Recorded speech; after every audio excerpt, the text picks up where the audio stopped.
you end up in Georgia going to lineman school. Yep. And I know you've got some crazy stories from being down in Georgia. I feel like once you get south of the Mason-Dixon line, stories just start to pile up. If you've listened to country music, there's a lot of people that, a lot of artists, they talk about, being down south and things being a little different, whatever, this and that. It's like, oh, how different could it be? Like, yeah, we have bonfires. It's the same country. Yeah, drive a truck, bonfire, drink beers, this and that. It really is another world. It really is. It's there was this lady that worked at the Subway down there. She was. We talk about Subways a lot. Mm-hmm. She was the nicest. Like you hear about that Southern hospitality. It's like you walked into the Subway, and the line school kids kind of had a bad reputation. They were loud, make a lot of noise. It's a really small town. Make a mess of everything. It's like I got my uniform on. I'm on my lunch. I walk in. Oh, hey, darling. Like, what can I get for you today? And it's just like, it's the sweetest lady in the world. You know what I mean? The people down there really are a lot like, it was wild. They were a lot nicer. Nothing like Andy. But yeah, that place is. Well, you don't ask me for fucking banana peppers when there's a national shortage, you dumb bitch. Yeah. See, Andy did a stint at Subway. He was not nice. No, I was nice to everybody except that woman. I remember the stint. Yeah. I remember the stint. Yeah. When Andy was living down in Florida. I mean, it's up to you. I don't know. They send me emails for some reason. I have never done anything with Full Sail, but I catch an email here and there. I always think of you when I get those emails. I don't know. I mean, I don't know what you're trying to tell them, what you're not trying to tell, but I know there's a few stories, nothing crazy, but of you guys, like when all the guys were together having some bonfires, a little leg wrestling, maybe something along those lines. The leg wrestling. So, man. Andy, do you know what leg wrestling is? Yeah, I think I heard of that. Well, before. Explain it for the people that might not. So, you basically, me and you could almost do it like if we were to lay down right now, if the table wasn't here. Oh, okay.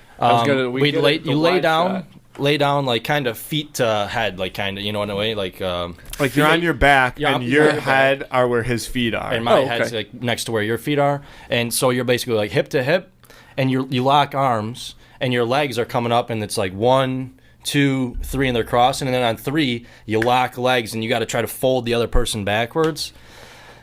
That you wouldn't believe how intense some of these people get, like the competitive level of some of these guys. Oh, I believe it 100%. Oh, if it's you guys are all staying in the same place, right? For how long are you down there for? 15 weeks. 15 weeks. You guys are all staying. They have basically barracks for you. Right? No, they full on off-campus housing is all they have. Yeah. Oh wow. Okay. So they don't even have the school is not even actually affiliated with the housing. It's more or less just these people that have the apartments or the houses. They reach out to the school. They have the school basically kind of promote their houses in a way. Yeah. But you can go down there and get your own apartment or do whatever. But I mean, you want to be close with the guys that you're going to be in class with. So I got in a house. I actually wanted a house with 3 guys. I had a house with 8 guys upstairs and 4 guys in the basement. So there was 12 of us, and we had neighbors that had the same setup. So there was a lot of us.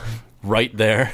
Yeah, see, anytime that sort of thing happens, you're going to find yourself doing some leg wrestling or something like that, and it's always going to get crazy. I'm telling you, these matches of leg wrestling, there would be a party, a couple of houses get together, and next thing you know, you get 30, 40 people together, and there's just circled up crowds with just bush lights just coming off the top ropes, and these guys, there's just 2 guys laying down on the ground leg wrestling in front of everybody. One story or one part of that I loved is because they would all be together and they'd all get together and drink on the weekends and stuff like that, and the one thing that Metzler told us was that the school wouldn't let them take their lineman equipment from the school because they had too many instances in the past where they'd be having a party and the guys would just strap up and start climbing trees in their backyard and shit, or real electrical poles, completely uncertified, shouldn't be up there. You need you can't touch anything, and there's kids doing it just outside of school. So there was probably sauce.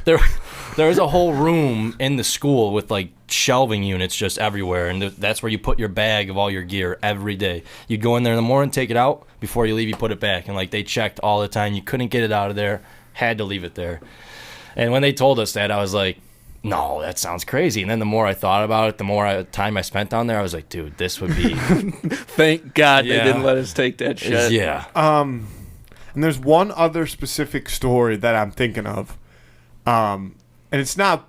I don't think that this is an illegal thing, but it involves gasoline and styrofoam. Oh my God! Yeah, we would make. What is that? Is that called tannerite or no? Is that napalm? Napalm. So Andy, they would mix. Man.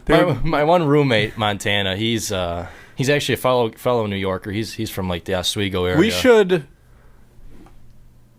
leave all names out of this. So I'll bleep that. It's not illegal. Are you sure? Yeah, probably. It's not illegal to make napalm? I mean, well, they weren't using it for shit. Just listen to the story. I don't know if it's like actually classified as napalm, but it might just be something okay. It's similar. just it's not napalm. It's just a fake thing. Yeah, I don't know. They just call it that make for napalm, whatever. like melt styrofoam, you know right? And gasoline. I would still maybe not say names, but I don't know, man. Whatever you got to do. I mean, it's probably fine. We had a 5-gallon bucket nonetheless, and we had a 5-gallon bucket of gasoline or a 5-gallon bucket of this mixture. 5-gallon bucket was empty. All right, I'm getting okay. Oh, okay. We had a lot of styrofoam. Oh, the one guy in my that's brings another story. But the one guy in my house, he was a younger kid, just graduated high school, but his mom had like sent him like a care package of meats, like from home. Meats, yeah, like frozen meats, and it was. It came in a box, and inside the box was a styrofoam cooler that had like dry ice and stuff. So the dry ice we had some fun with the dry ice as well. Oh, okay. But the styrofoam, so that's how we had a surplus of styrofoam, this giant styrofoam cooler, and you break it into chunks and put it in like a 5-gallon bucket, and you just pour like equal parts gas to styrofoam mixture, and you just like stir it with a stick, and it just becomes this like slime, gooey residue that when you light on fire stays lit for a very long time and burns pretty hot.